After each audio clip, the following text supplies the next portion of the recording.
దిశ చూద్దాం. దిశ విషయానికి వస్తే వర్షాకాలంలో ఎన్నికలు, జూన్ తర్వాతే ఎంపీటీసీ జెడ్పీటీసీ పోరు, మరోసారి ఓటర్ జాబితా సవరణ. ఇక్కడ చూస్తే రాష్ట్రంలో ఇప్పట్లో ఏ ఎన్నికలు జరిగే సూచనలు కనిపించడం లేదు. ప్రభుత్వం ప్రతిష్టాత్మకంగా చేపట్టిన ప్రజాపాలన ప్రగతి ప్రణాళిక జూన్ 12 వరకు కొనసాగనుంది. ఈ నేపథ్యంలో ప్రభుత్వ యంత్రాంగం అంతా ఈ కార్యక్రమాల విజయవంతంపై దృష్టి పెట్టింది. దీంతో పాటుగా ఏప్రిల్ నెలలో తెలంగాణలో ఓటర్ జాబితా సవరణ ప్రారంభం కానుంది. ఈ విషయమై కేంద్ర ఎన్నికల సంఘం ఇప్పటికే ప్రకటించింది. దీనిపై రాజకీయ పార్టీలన్నీ కూడా దృష్టి సారించాయి. ఓటర్ జాబితా ప్రక్షాళన కార్యక్రమంపై రాజకీయ పార్టీల పరంగా తీవ్ర స్థాయిలో విమర్శలు, ఆరోపణలు, ప్రత్యారోపణలు వెల్లువెత్తే అవకాశం ఉన్నట్టు తెలుస్తుంది. జనాభా లెక్కల మొదటి దశ హౌస్ లిస్టింగ్ సర్వే మే 10 నుంచి ప్రారంభం కానుంది. దీంతో ప్రభుత్వ యంత్రాంగం సిబ్బంది పూర్తి స్థాయిలో ఈ ప్రక్రియపై నిమగ్నం కావాల్సి ఉంటుంది.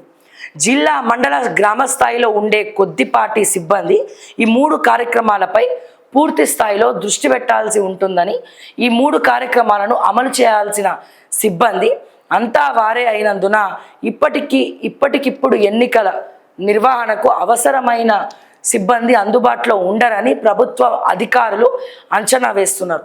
ప్రభుత్వం ఏ కార్యక్రమం అమలు చేసినా గ్రామ, మండల స్థాయిలో చేయాల్సిందే. అట్లాగే మండల స్థాయిలో చేయాల్సింది మాత్రం రెవెన్యూ, పంచాయతీరాజ్, విద్యాశాఖ సిబ్బంది. వారు బిజీగా ఉంటే స్థానిక సంస్థల ఎన్నికలు నిర్వహణ కష్టతరం కానుంది. మరోవైపు వేసవిలో తీవ్రమైన ఎండలు, తాగునీరు, విద్యుత్ సరఫరా వంటి ఇబ్బందులను దృష్టిలో ఉంచుకొని ఎన్నికలను వాయిదా వేసినట్టు తెలుస్తుంది. వ్యవస్థ రద్దు కాదని ప్రభుత్వ యంత్రాంగం అంచనా. ఒక దశలో ఎంపీటీసీ, జెడ్పీటీసీ ఎన్నికల వ్యవస్థ రద్దుపై చర్చ జరిగిందని సమాచారం. అయితే అది సాధ్యమయ్యే పని కాదని ప్రభుత్వ యంత్రాంగం ఒక అంచనాకు వచ్చినట్టు తెలుస్తోంది. సో ఇప్పట్లో మనకైతే ఎన్నికలు లేవు అని చెప్తున్నారు ఇండైరెక్ట్గా. సో వర్షాకాలంలో మరి అంటే ఇప్పుడు సమ్మర్ కాబట్టి మరి ఎండాకాలం అయిపోయినాక ఈ వర్షాకాలంలో మరి ఈ మిగతా జెడ్పీటీసీ, ఎంపీటీసీ ఎన్నికలు ఉండొచ్చు అంటున్నారు.